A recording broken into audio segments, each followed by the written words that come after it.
From Eyewitness News, this is Newsmakers. Rhode Islanders know him best as the imposing figure from the state police who collared mobsters and eventually rose to the top of the ranks. Now they are about to learn who Brendan Doherty is outside the signature black and red uniform. Though high profile, the Republican challenger to Congressman David Cicilline is a relative unknown politically until today. Where does Doherty stand on the big issues, such as taxes, Social Security and Medicare, or war with Iran? This week on Newsmakers, in his first in-depth television interview as a candidate to represent Rhode Island's 1st Congressional District, our guest, Brendan Doherty. Good morning. Welcome to Newsmakers. I'm Tim White. Joining me on the panel, WPRI.com reporter Ted Nesi and political reporter from Rhode Island Public Radio, Ian Donis. Good morning, everyone. And good morning, Colonel. Thank you for joining us on the program. Thank you for having me here. I appreciate it. Let's start first with a basic question. Why do you want to be a member of the U.S. House of Representatives? Well, let me just tell you, I've been involved in public service most of my adult life, and when I decided to retire from the state police back in March of last year, I decided I wanted to continue that public service. I think Rhode Island needs a stronger voice here in Rhode Island and needs a stronger voice in Washington.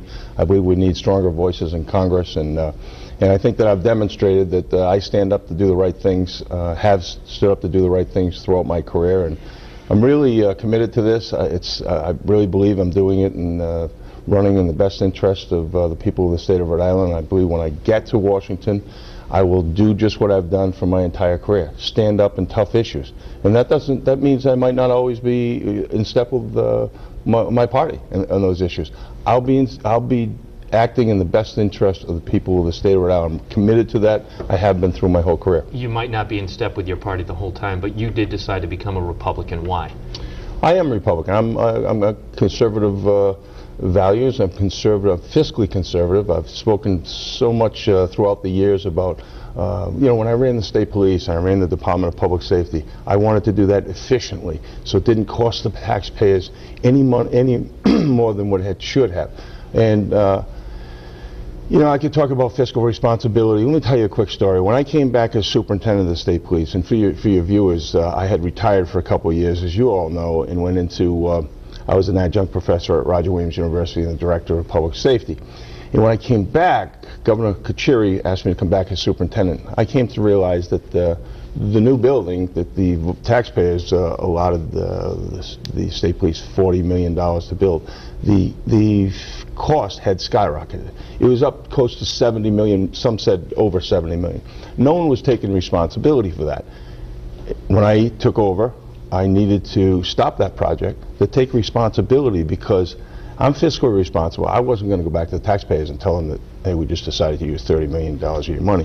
So I built that building on time, on budget, on state land for $27 million, state of the art, just what they needed. I had to value engineer it, but we were in tough times. So I talk about that during my campaign while I'm traveling throughout the district, about fiscal responsibility. I don't always see that in the federal government. So that's one of the things I'll be looking at and talking about. We know some voters in the 1st Congressional District are unhappy with your opponent, Democrat David Cicilline, but they might also be concerned about offering more support for the Republican leadership in Congress. You say you're not going to march in lockstep with the leadership. Are you saying there's actually a shred of a chance you might vote for Democrat Nancy Pelosi as majority leader?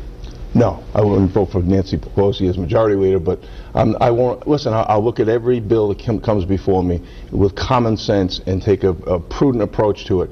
So I'm my own man, and I'm not going to Washington to be part of the good old boy network. I've demonstrated that through my career. I've stood up in tough times when it's not always popular. But no, I will not vote for Nancy Pelosi. Would you vote for John Boehner as Speaker of the House? It depends who comes before, who was the candidate for Speaker of the House at that time. Will it be a Republican? Is that who you're going to cast your vote for? Most likely, yes. I'll be a Republican candidate, so yes, it will most likely be a Republican. I want to ask you about some of the policies that you'll be asked to vote on there. All the Bush tax cuts expire at the end of this year. Congressman Cicilline says he'll vote only to extend those for those who make $250,000 or less. What's your position?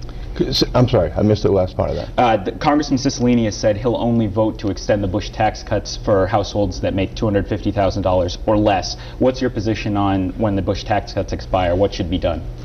Well, when the Bush tax cuts expire, that's only going to affect the people making under 250, correct? No, because it will. There's a whole set of them, and some of them are for those who make less than that. Some of them are for those who make more, and that's been the primary question at this point, I suppose, because it adds so much to future deficits if you extend them all. Right. So we should. I believe the Bush tax cuts they're going to expire in 2013. I believe they should expire. All of them. All of them, across the board. Across the board.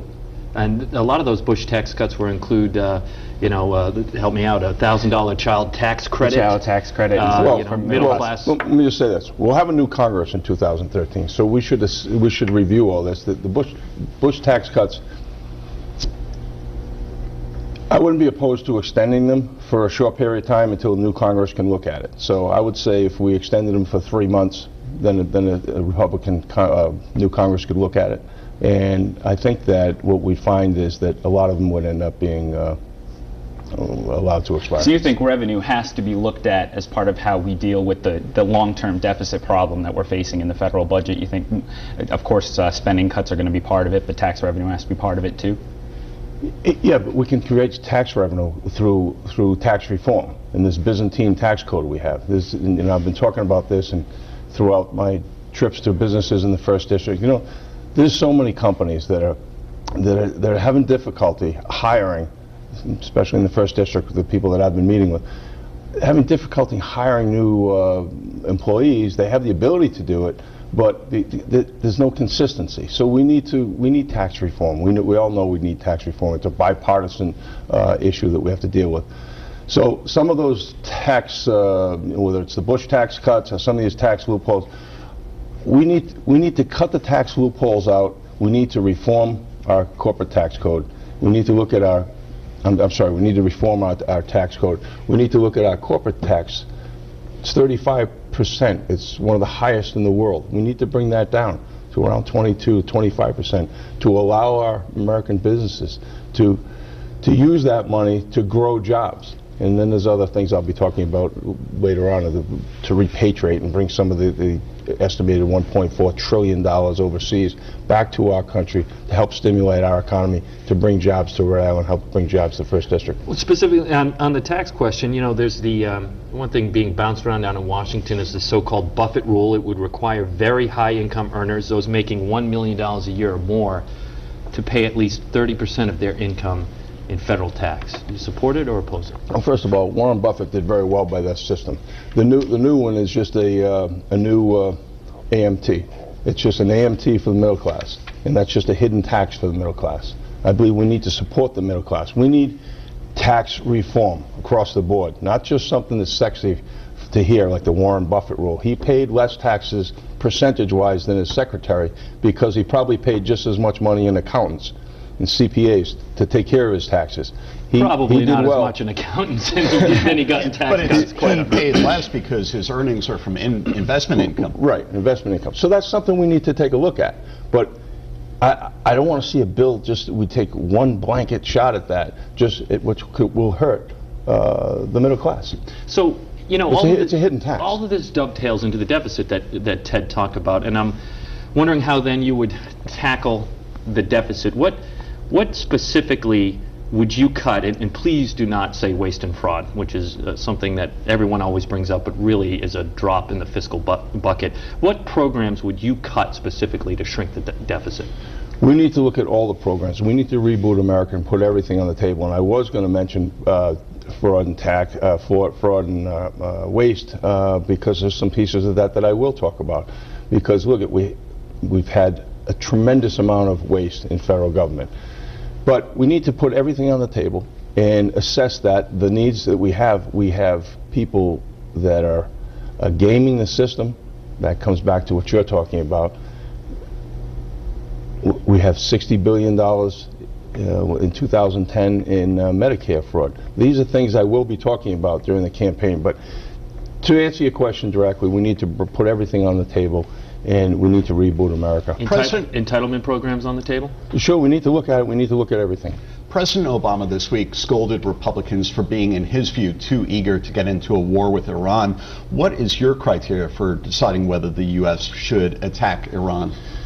Well, let me tell you, we need to continue to use smart power and soft power with Ahmadinejad and the Iranian initiative to create a nuclear bomb. If we think that that's exactly what they're doing, and I'm hoping that our intelligence community has exacted that information. I'm sure they have, and they haven't shared that, and that's the way it should be. But we cannot allow Iran to have a bomb. I spent time in Israel. I studied counterterrorism in Israel for a week, and I traveled from the Golan Heights down to the Gaza Strip, and I remember sitting with a young boy up in the Golan Heights and talking to him about his lifestyle. These kids grow up differently than we did here. We have a lot more security here. We're free to walk down the street. You're saying that if Iran is on the precipice of developing a nuclear weapon, the U.S. should attack? Is that what you're saying?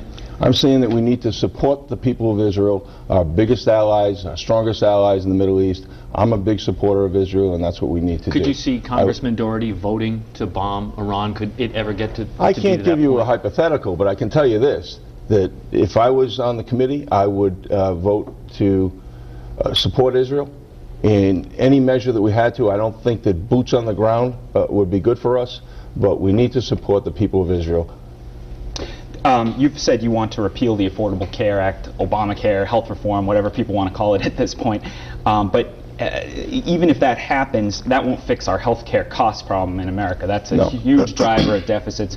What do you do after the Affordable Care Act gets repealed? What do you want to see happen to try to tackle this health care issue that's squeezing so many families? Well, first of all, Obamacare was a partisan bill that was just pushed through and pushed down the throats of Congress. I believe we need a bipartisan solution to this. We need to go back, and like I use the term reboot, we need to reboot this issue. There are companies out there. If you travel through Rhode Island or through the 1st District like I do, and you talk to business owners, and you sit down with them, they're afraid of Obamacare. They don't understand it yet. They don't understand how the exchange program will work, what the cost would be to them.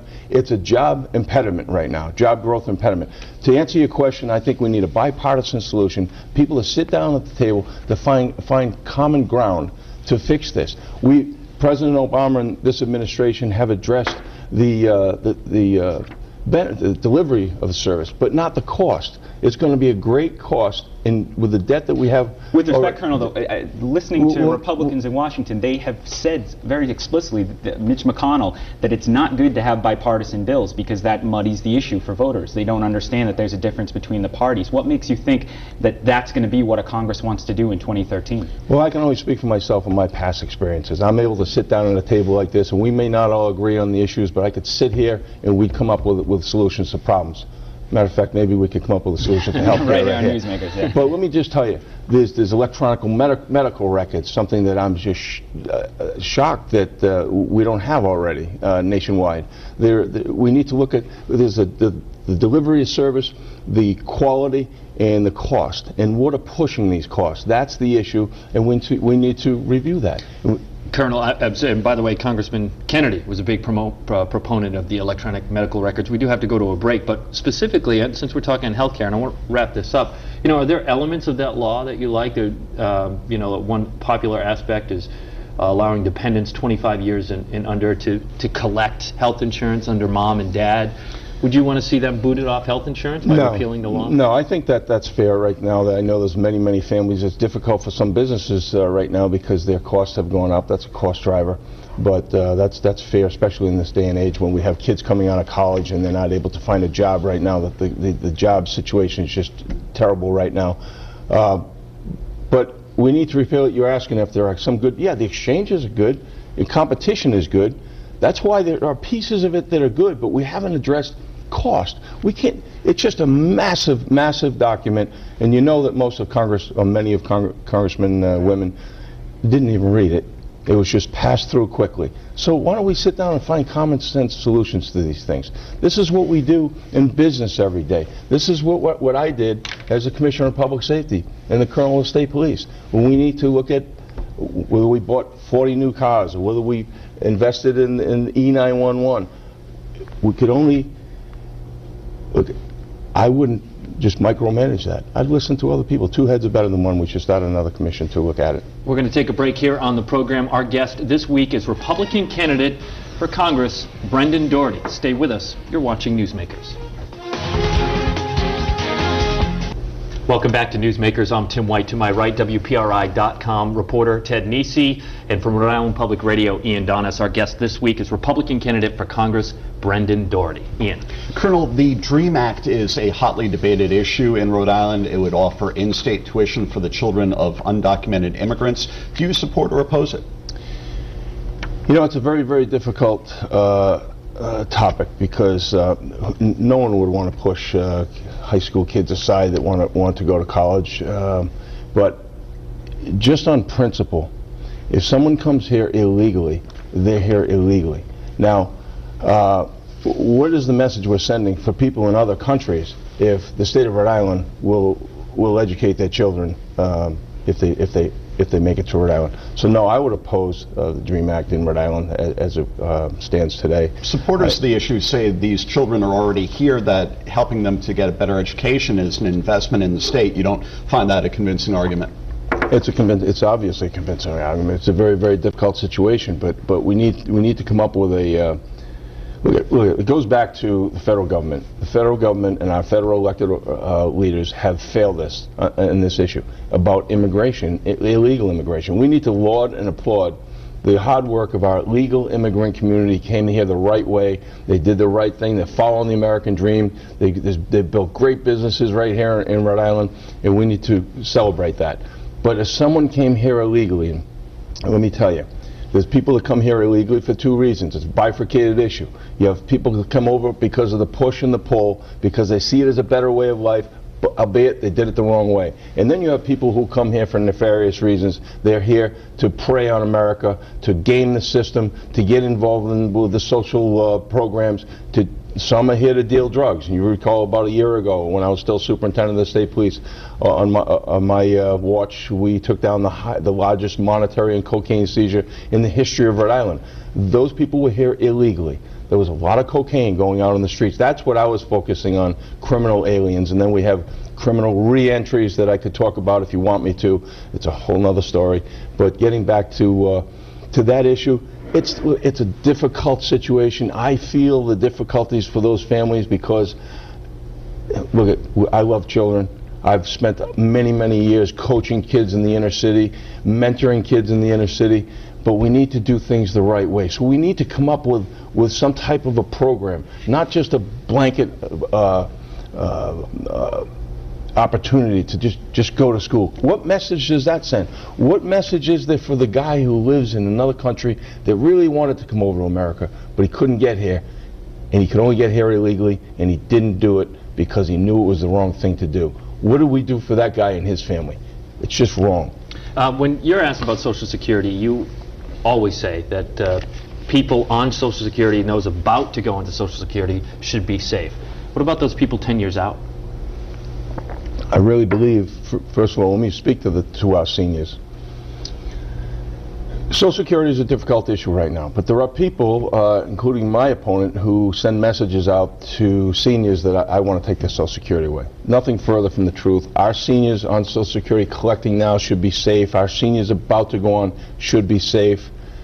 My mom is 85 years old. She lives off of Social Security. My in-laws live off Social Security. They worked hard to get there. We made a social contract with our seniors, and we need to fulfill that. But again, now, you sound like you couch the answer. No, I will get to your question. All right. Now, down the road, we need to look at Social Security because we're actually just providing that benefit on the interest right now, and you know that will run out in, I believe, 2025. So we need to look down the road. There was I believe, some good talking points in the Simpson-Bowles report.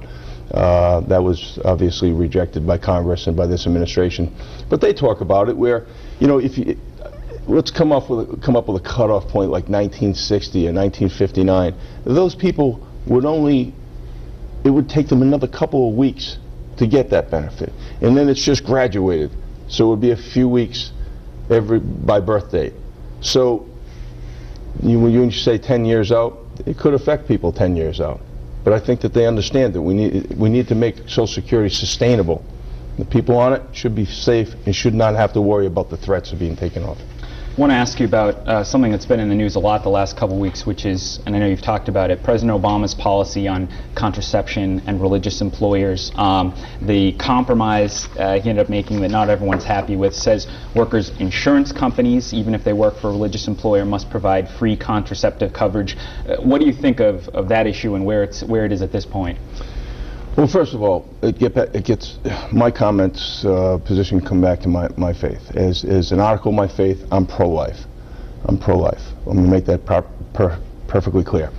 As it relates to contraceptives, I believe it's an attack on the Catholic Church or any religion if government is going to dictate something to them that is incongruent to their beliefs. So, in that second piece of that, where there was a compromise, the Catholic Church, more often than not, in the hospitals, are self-insured.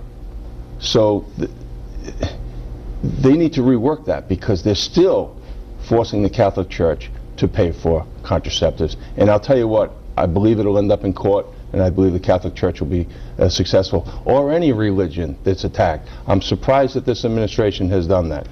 So, as it relates to contraceptives, that, and separate and apart from the Catholic Church, that's a decision between a man and a woman and their faith and their doctor. If you're elected, would you vote to support laws that would reduce the number of abortions or reduce funding for abortions?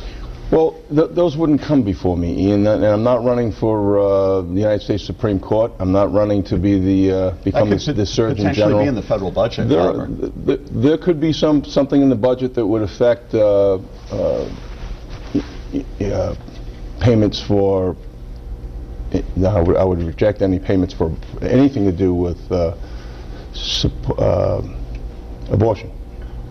On jobless benefits, Senator Reid was involved in the conference committee to figure out a compromise on that. He wanted to continue them for 99 weeks in high unemployment states like Rhode Island. The Republicans wanted to push it down, he said, to 59. They compromised at 79 weeks.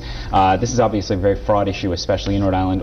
What do you think is the right amount of time? Would you say this is what kind of an issue? Yeah, it's very fraught. It's very difficult for people here because there's so much unemployment. What do you think about I think it was a reasonable solution. I think it's a good example of a bipartisan solution and finding common ground. We need more of that in this country. It's just too often we're just divided on both sides. We need to be able to come together. Listen, I was in Washington during the debt crisis situation and debate, I should say. And I was disappointed to see the vitriol attitudes on both sides regarding that. And I remember sitting in Washington at a meeting and was watching a debate, and I remember thinking of the seniors back in Rhode Island, wondering if they're going to continue with their Social Security payments, and when these fellows just couldn't sit down, and then we had a super committee as a result of that, they weren't able to get together. I think what's going to happen this time, this is my prediction, that voters see this, they understand it, and I think the new Congress that you'll see will be people who can sit down at the table and be reasonable and find common sense solutions and understand the plight of the American people. Look, my family went from, my dad was a dentist, and we did well. But by the time I was a senior in high school, my dad became sick and didn't plan on being sick, didn't have insurance for being sick. So we did quite well, and we were poor overnight. Well, at that time, I was accepted to Bryant University. I couldn't give that bill to my parents. I could hear them, I could hear the anguish going on in private meetings between my mom and my dad, talking about bills and how they were going to lose the house. This all happened to us overnight. So I know what it's like to need, I know what it's like to want, I know what it's like to have to sit down and compromise. And sometimes you have to do that with our budget, our national budget. You have to do that in so many issues in government, and I'm prepared to do that. I think that's the type of person that we're going to be electing, and I think you cut me short, Tim, on waste, fraud, and corruption, but that's something I'll be talking a lot about. Just because it is such a small portion of what the deficit is, I mean, that's an answer that everyone always brings up on the show, and it gets to be a little maddening. I understand. Cycle after cycle. Exactly. But let me tell you, I think it's a little bit bigger than what people think, because there's too much waste. There are issues out there that people don't even know about that I'll be shining a light on. I know, though. You know, we have 30 seconds. Can't let you go without getting your reaction on Louis Baby Shack Spinacchio pleading guilty again in 30 seconds. Well, let me just tell you, I spent a lot of time investigating the Petrarca crime family, Yep. as you know, and Louis Manacchio is an old school Cosa Nostra, and it doesn't surprise me because he probably didn't want things revealed in his trial. That's just the way he lived. He lived by omerta.